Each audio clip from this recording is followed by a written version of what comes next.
Bonjour à tous, nous souhaiterions vous présenter aujourd'hui les apports de la nouvelle plateforme LMS Moodle version 3.1. Moodle 3.1 est la dernière version supportée à long terme de Moodle qui intègre des fonctionnalités qui étaient attendues déjà depuis longtemps par les utilisateurs, notamment et surtout le support de l'apprentissage par compétences, mais aussi une meilleure interface de notation des devoirs, une meilleure récupération des fichiers supprimés et une meilleure utilisation du travail collaboratif. Concrètement, je vais vous présenter tout d'abord donc l'approche par compétences, puisqu'il s'agit du volet quand même majeur des améliorations apportées aux nouvelles versions, aux anciennes versions de Moodle. L'approche par compétences, qu'est-ce que l'apprentissage par compétences tout d'abord? Sans vouloir rentrer bien sûr dans un débat de fond, la notion de compétence, on le sait, est en rapport avec le niveau de savoir-faire, d'habileté ou d'aptitude à résoudre des problèmes par un apprenant dans un contexte donné. Donc la mise en œuvre de cette approche par compétences dans Moodle s'effectue d'une manière beaucoup plus facile qu'avant. Cela commence tout d'abord par la création d'un référentiel de compétences. Alors je voudrais vous en montrer quand même quelques exemples. Alors il n'est pas facile d'élaborer un référentiel de compétences, notamment et surtout lorsqu'il s'agit d'une formation métier, puisque là, il faudra donc distinguer entre les compétences, les habiletés, les aptitudes, etc. Mais je vous prends un exemple tout de même donc d'un référentiel de compétences sur la digitalisation de la pédagogie. Alors, un référentiel de compétences se compose d'un certain nombre de domaines. Par exemple ici, on voit que concevoir un scénario pédagogique multimodal correspond au premier domaine. Scénariser le contenu pédagogique au deuxième domaine, médiatisation des contenus, troisième domaine. Et à l'intérieur de chaque domaine, on détermine donc des compétences qui, selon le cas, pourront être appelées donc qualifiées d'aptitude, d'habileté, de niveau, etc. Concernant d'autres référentiels de compétences, je pourrais vous montrer donc aussi des référentiels de compétences peut-être un petit peu plus faciles à élaborer parce que correspondant à des formations diplômantes et des formations diplômantes dont les compétences sont déjà référenciées dans un diplôme d'État. Par exemple, sur un référentiel de compétences d'un niveau de BTS pour le cours d'économie, on retrouvera bien sûr aussi les domaines et aussi des compétences identifiées à l'intérieur de chacun de ces domaines. Il est beaucoup plus facile, entre guillemets, d'élaborer un référentiel comme celui-ci parce que les compétences ont déjà été pensées en amont pour le référentiel.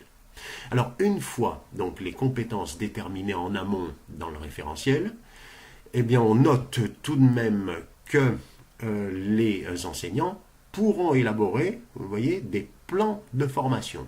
Des plans de formation dont les compétences pourront être puisées dans tous les référentiels qui auront été construits en amont.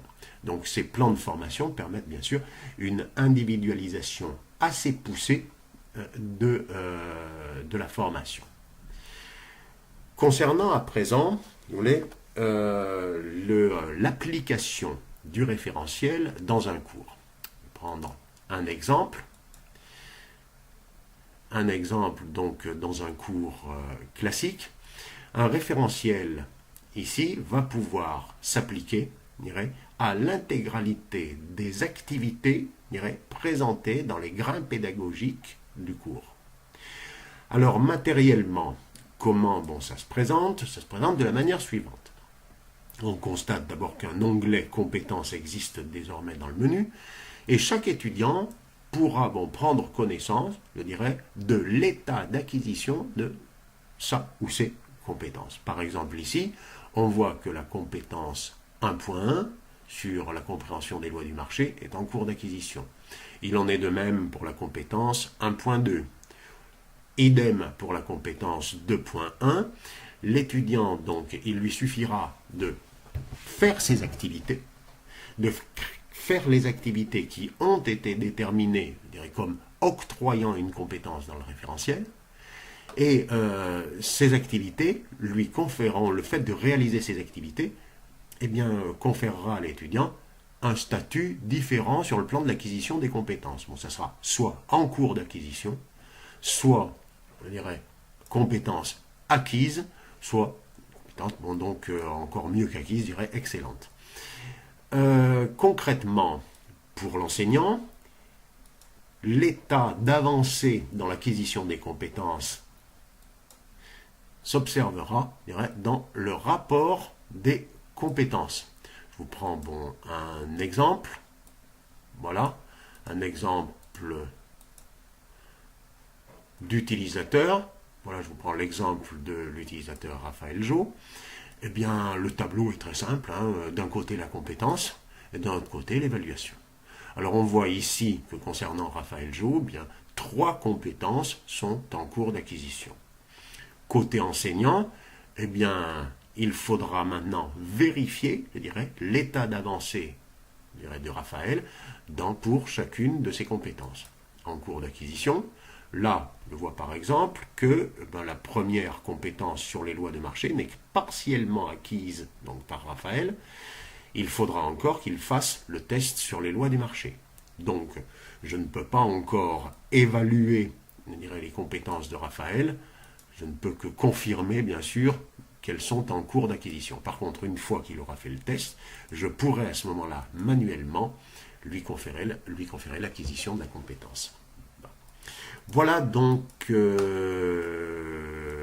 un mode de gestion des compétences qui est simple, fonctionnel, et qui s'inscrit, je dirais, dans l'ère du temps, puisque permettra de juger, d'administrer un petit peu mieux les compétences. Mais le débat de fond demeure, bien entendu, sur la manière dont les compétences se créent à l'intérieur du référentiel, la manière dont on les identifie et la manière dont on va pouvoir, je dirais, construire ce référentiel qui va être utilisé dans les différents espaces de cours.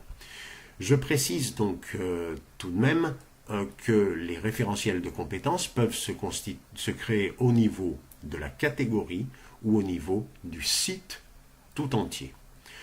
Voilà donc en bref ce que l'on peut dire sur cette approche compétences intégrée dorénavant dans Moodle et qui, nous le pensons, eh bien, séduira les entreprises, les universités et les organismes de formation. Enfin, je pense que beaucoup sont déjà conquis par l'approche compétences, mais la nouveauté, bien sûr, c'est l'intégration facile de cette approche dans la nouvelle version de Moodle.